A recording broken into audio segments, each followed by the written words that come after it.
Let me ask my question to you then. What would you do? I mean, is Well, the solution violent revolution? Obviously. Obviously. We can discuss more, but I just want to throw this out that in my view, that I feel like without a fundamental restructuring of our society and how we run our economy, these problems will continue to happen, not only abroad, but also domestically. If you look at the recent financial crisis and where the trillions of money went, that could have gone into jobs, hospital, healthcare, and I, as a considered citizen, have very little power. I have no control over that which just happened. We're in violent agreement in your diagnosis. I agree. I would even go further. I would say that our system of consumption is not only wrong, it's causing rights violations, it's obviously unsustainable. And things like oil, that's an inherently unsustainable product, but we are still dependent on it for the time being until we have other sources of energy. Nuclear has come under questions after Fukushima, again. But we've got major problems. My point is that there's not a simple answer. You're right to ask the questions and debate the issues. I just think we've got to encourage this trend toward more responsible corporate activity through a combination of carrots and sticks, and incentives and voluntary measures, and hard law measures. And that's the only solution that I see. Now, it's not coming quickly enough, but Thomas Pogge, the philosopher on poverty, has written 2 great books, again, on this issue I would commend to you, because he also would agree that we are actively causing destruction of the environment through our consumptive patterns. All I can tell you is that it's changed my personal behavior. I personally consume a lot less. I'm, trying to be green in my activities, and that's what we can do too. I mean, change again starts at the individual level. That all, the cliche of "be the change you want to be," Gandhi. But Gandhi, there's a new biography of Gandhi that just came out. He was a complex guy. He could be very cruel, it turns out. In addition to being the icon, the spiritual leader that we all, treasure. So again, the diagnosis is pretty close to what I believe as well. I think that we just need to be as creative as possible and to communicate with each other. And we don't have time to debate this in more detail, but to do this with each other so that we do make more meaningful change. Yes, sir, the gentleman in the red coat. You were talking about how people refer to people as animals and how that influences how we think about people. And in the United States, we kind of do the same thing. We talk about businesses and corporations as though they're not made of people. And I think it's important, and I know our legal structure makes this complicated, but I think it's important in the battle against this frustration of how to make a difference, that we realize that building mass, a critical mass, I know a man who works for the World Bank and demonstrates against the World Bank. So you can be part of a company and not always agree with that company. I think it's important to continue talking to other people to make sure that we recognize in our own brains, like you said, we don't brand anymore, that's not true. After Abercrombie, Fitch, or Stanford, we brand ourselves. Yeah. So it's important to maintain your dialogue with your friends and people who might be your friends and make sure that they're choosing brands that are healthy for themselves and healthy for the world. So recognize that we have moved on from the permanent branding to more temporary branding, and like companies are made of people. And I wonder what you would say to how to use, how to maintain a mass and how to build a mass within these organizations, how to open dialogue with individuals and then encourage individuals. Like I'm guessing some of us know, that some of us here might know people at lower levels like Google or Lynch, and in 20 years those people will be at the top if you go to Stanford or Berkeley, right? But right now they're not at the top. So how do we get those conversations to move up in these organizations?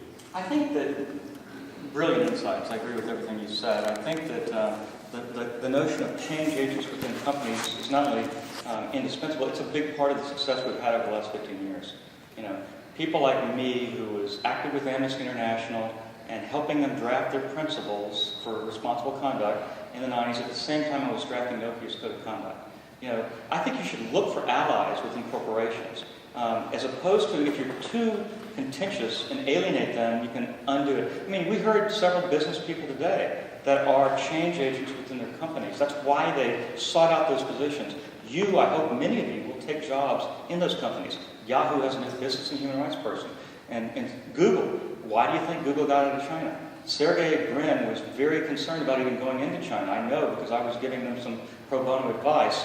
And then they went into China. The employees were very uncomfortable, and then when Sergey announced that they were leaving China, there was a standing ovation at Google. All major companies, and your generation particularly, they not only want to do well, of course you want to make a good living, but values are very important again in this uber transparent world, because you don't have the situation you had when literal branding could occur on behalf of the Royal South Africa company that Cecil Rhodes ran. So it's a very good point. I was active also in organizations like the Business Leaders Initiative for Human Rights. When these companies are grappling with these problems, or in GESI, the Global E-Sustainability Initiative, or the Electronic Industry Code of Conduct, the EICC, or Corporate Citizenship Coalition, when they talk about this, because, again, they're now talking about this amongst their peers, it becomes harder to say, well, we're just going to violate human rights and get a competitive advantage. No, you can't say that. And so the group norms in these peer-to-peer processes, like those, like the UN Global Compact, they have a very positive effect. People criticize them, but I think that a lot of the progress we're making, not fast enough, but we are making some substantial progress, is because of that communication, again, in this uber transparent world. It's to be encouraged. Yes, ma'am. Kind of off what you just said a little bit, but off of what she said as well, do you think it would make sense with what you said with working for Nokia, for us as activists sitting here and getting involved with NGOs and nonprofits, there's so many of those in the world that sometimes it's just so unorganized that it doesn't do anything effectively. So as I was listening to you, I just feel like it would be more of a movement to, like, as activists get involved in all of these different companies, because then we would be the ones that people would be coming to and we'd be like, yeah, we can make that change. I like the way you You know what I think. mean? Sneaky. Infiltrate the companies and make change from within. No, that's really true. And you, again, have an incredible advantage. When I was looking for a job, when Amnesty International was founded, let me go back that far, in 1961 by Peter Benison, a British solicitor who had the idea of crazy of writing letters to dictators to change things. Why would a dictator listen? But then a lot of people wrote letters to the Portuguese dictator at the time. And it ended up, better to light a candle than curse the darkness. They lit a candle, transparency, that shed light on the dictator's practices. Well, the dictator depends on foreign investment too. The dictator cares about how he or she is considered, well, mainly he, considered by their peers, how their family thinks of them. Even someone like Gaddafi cares how he's thought of in the world. He was very big on Pan-Africanism, African Union, and so forth. People want to be seen as doing good. We can use that and respond to it. So I completely agree with you. I think it's a very good idea. There are more NGO jobs, though, as well. Let's not leave them out of the picture. Where there was 300 at the time that Peter Benison founded Amnesty International, then there are thousands now in consultative status with the UN. And so there are many more job opportunities. So take them as well. I can't tell you how impressed I am with the work that David is doing as part of Enough. The guy is world class, isn't he? It's just so amazing. To have that command of Congolese history and have the command of all the levers of power, it really kind of blows me away. So when I see people like that, when I see people like you, I do take heart that things aren't quite as bleak as I sometimes imagine.